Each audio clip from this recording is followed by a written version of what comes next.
అందరికీ నమస్కారం అండి. నేను డాక్టర్ నవ్య శ్రీలలిత.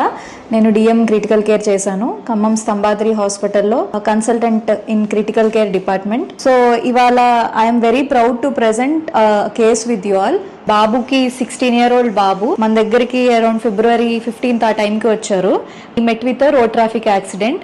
బాబు మన దగ్గరికి వచ్చినప్పుడు కోమాలో ఉన్నాడు అండ్ తలకి కూడా తీవ్రమైన గాయాలన్నీ జరిగినాయి అండ్ ఒంట్లో ఉన్న మిగతా ఎముకలు కూడా చాలా ఫ్రాక్చర్స్ ఉన్నాయి. పాలీట్రామా అంటారు. ఇలా ఉన్న బాబుని మనము ఆ సంబాద్రిలో అడ్మిట్ చేసుకున్న తర్వాత వెంటిలేటర్ మీద పెట్టి స్టెబిలైజ్ చేశాము. వెంటిలేటర్ పెట్టిన తర్వాత కూడా 45 రోజులు చాలా కష్టపడి ట్రీట్మెంట్ చేశాము. ఈ రోజు ఈ బాబు ఇలా ఉన్నాడు అండ్ ఈ 45 రోజుల్లో కూడా చాలా ఇబ్బందులు వచ్చినాయి. ట్రీట్మెంట్ జరిగే టైంలో అడ్మిట్ అయిన రెండో రోజునే బాబుకి గుండె ఆగడం కూడా జరిగింది. కార్డియాక్ అరెస్ట్ అంటారు.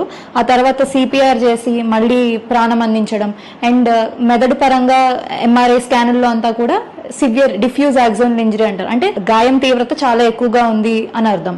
అది కాకుండా లాంగ్ బోన్ ఫ్రాక్చర్స్, ఏవైతే ఎముకలు ఉంటాయో ఫ్రాక్చర్స్ అవన్నీ కూడా ఉన్నాయి.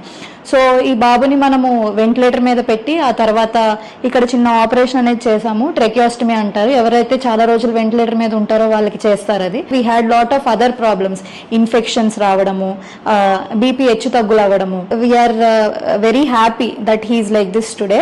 అండ్ ఈ 45 రోజులు కూడా he had problems with nutrition, ఆహారం అందించడం విషయంలో కానీ. అండ్ ఇలా prolong period of time bed మీద ఉండడం వల్ల బెడ్ సోర్స్ అనేవి ఫామ్ అవుతాయి. వాటికి మనం నర్సింగ్ కేర్ ఇవ్వడం కానీ. So we literally treated him like a baby and we are the first of a kind in Khammam to provide such quality care on par with any corporate hospitals in metro cities.